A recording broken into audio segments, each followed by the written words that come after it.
Look at that, gang, we're back on the Subaru, trying to find out what its little issue is. Now, last time when we changed the knock sensor, that got rid of the codes in the ECU.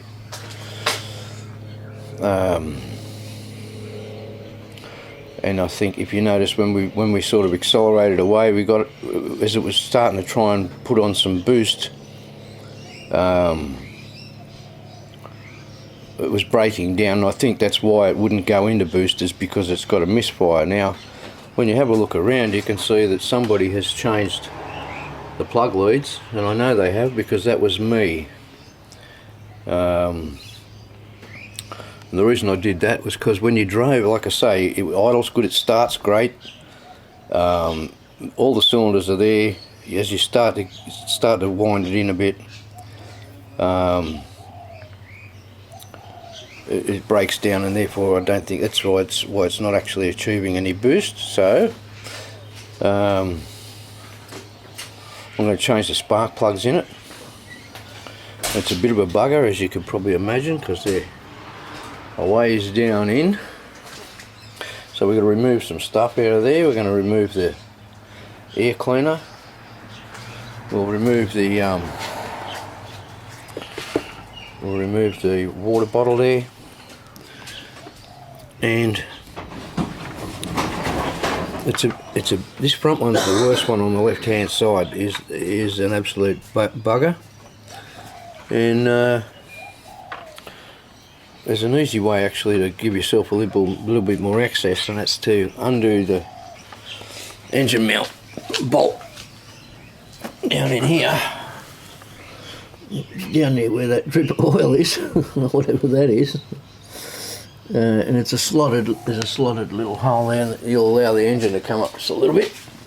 So we can do that if we need to, but we'll start pulling stuff apart. I'm going to pull off this later. We'll give it a rev up too later and see if it's not make sure the turbo's blowing some wind, because we should have boost coming through there, being the blow off valve. Anyway, so we are prepared. I've got the wash it bottle up out of the way. It was quite a treat when I put these plug leads on. Now this one down here, the little clip come off the end of the spark plug lead, and stayed on the spark plug, and fishing that out of there was quite interesting the other week. But we're prepared here. We've got the air box out as well. We go down here.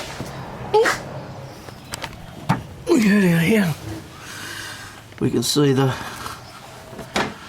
nut there that we're going to undo, and the slot will allow us to lift the engine. We could probably do them both at the same time.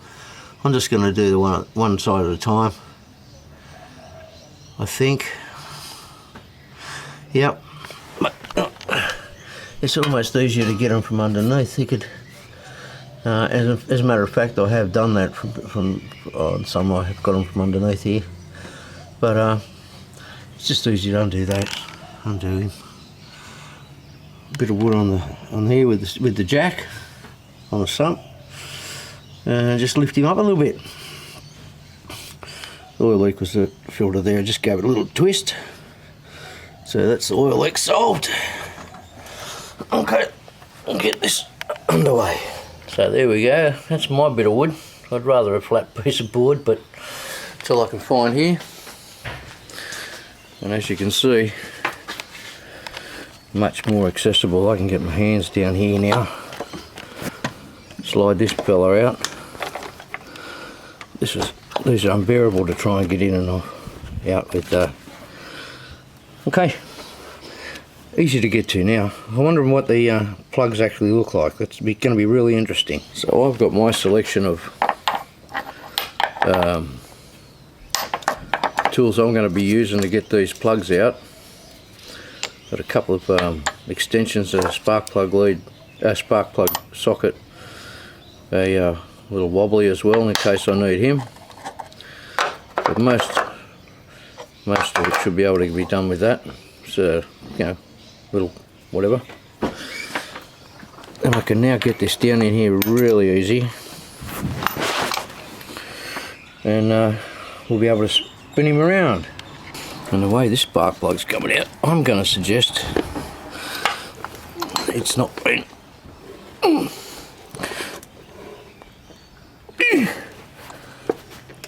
out for a long time. So I'm just going to have to work on this for a little bit. It's really, really tight. Let's hope it's not pulling the thread out. Well, we got him out. Thread stayed in place, that's good. It is an iridium, or yeah, an iridium, yep. Yep. It's it actually doesn't look too old. One good thing about it so far is that there's no oil around the spark plugs, and that means that the spark plug holes, the gaskets would need to be replaced on the rocker covers, valve covers, whatever you want to call them, cam covers. But there's nothing coming up through here, and looks like it might have had a bit of water in there at some point. But yeah, she's a bit rich.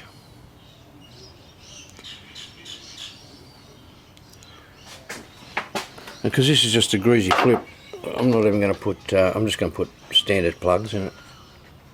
Because, you know, you buy a car and you don't go and spend the money on replace things properly. I mean, I'm not going to spend money, or we're not going to spend money on this if it's something horrible, really. I mean, instead of plugs, normal plugs, as long as we can get the misfire out of it, we can even tell the bloke, you know, whoever buys it, probably best to go and get some iridium plugs in it, mate. Whatever. Any rate, we'll move on. Next one. Hope that's not as hard as that first one. I'm using these spark plugs. These are equivalent to the iridium. Different tip, as you can see. That 1.1 or that 11 there is 1.1 millimeter. I can't even see if we were in the right place. Here we go. All right. That 11 is 1.1 millimeter, which essentially is 44 thousandths of an inch, and these are pre-gapped, 40 whatever they are, supposedly. So I've got, if you can see, where are we? The numbers there, they are up to 44 thousandths. Let's just have a look.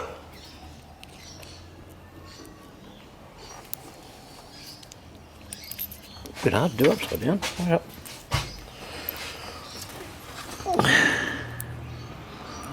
There we go. Perfect. Exactly out of the box. I don't know if this is supposed to be gapped smaller, but it is definitely, it's got less considering, so it's probably closer to 30. You want to check it? Maybe later. It's actually 35. 35. So there's the other plug out on this side. We find we might be getting closer to the issue. And I see a couple of things here I don't like.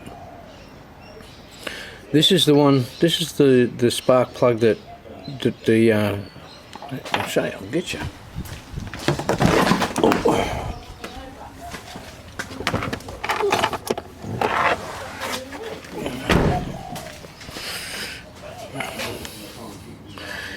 That's stuck on in that hole there in my driveway. Gap looks even smaller than the other one. Looks like there might have been signs of maybe some rusty something in there, but that I think is definitely a bad connection. That shouldn't be doing that. It should have been tight at least. So you can see the difference there. That one's tight, that one's not. We'll find out though. There you go. So this is simulating what it was like on the car, with the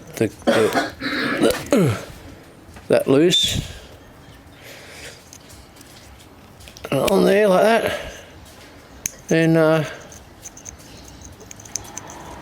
don't reckon that's going to be doing too much anything. It's just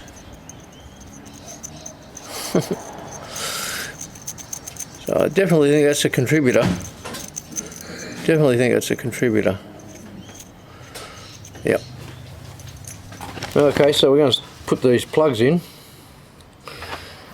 and because they're deep in the hole and it's kind of, you know, it's hard to, you know, got a bit of that in it. I carry in my toolbox the length of fuel pipe. So we'll just put the spark plug in the fuel pipe. I'm going to put a little bit of grease on there. Lots of people say, oh, don't put any anti-seize or shit on it. Well, I'm telling you, I'd rather put a little bit of grease on that and help the thread than it just cold weld itself on the way out and pull all the threads out of it. So we're going to go down that way, and I'll be able to pick the hole there and wind him in. Easy peasy. So here's the other two plugs. Very sooty, but yeah. Okay, we're going to go for a bit of a drive in it now, see if we've made a difference. So we're going to go for a gallop. What's that gauge over there?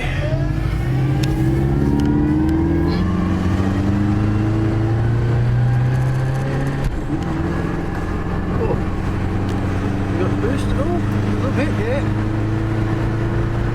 Certainly an improvement. Okay, that's a good thing.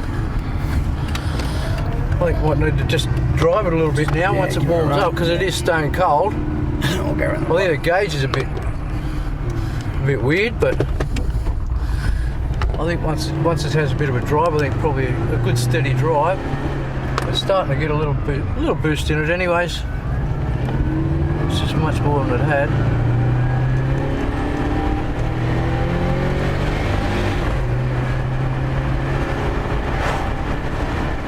I think once it's warmed up, Paul, it'll be a lot different. This is definitely doing something. Well, you can feel it. You can feel it's got some grunt in it now, at least. Yeah, it's definitely. I think you're right. A bit of a run, and yeah, and it's probably got, because I think it's got a lot of crap in the cylinders as well. You know. Yeah. And it's been running so crappy for so long. It just needs a good drive, mate, just to get everything back to its happy place. Anyway, so that's supposed to fix it that far. What else we got on it, mate? Anything? That's it. That's it. Ready for market. Ready for market. We can't do anything with sunroof, so. Oh, well, the sunroof, you know. It's coming up to summertime anyway. Let's send it to its new owner. Have a good one. We'll check you later.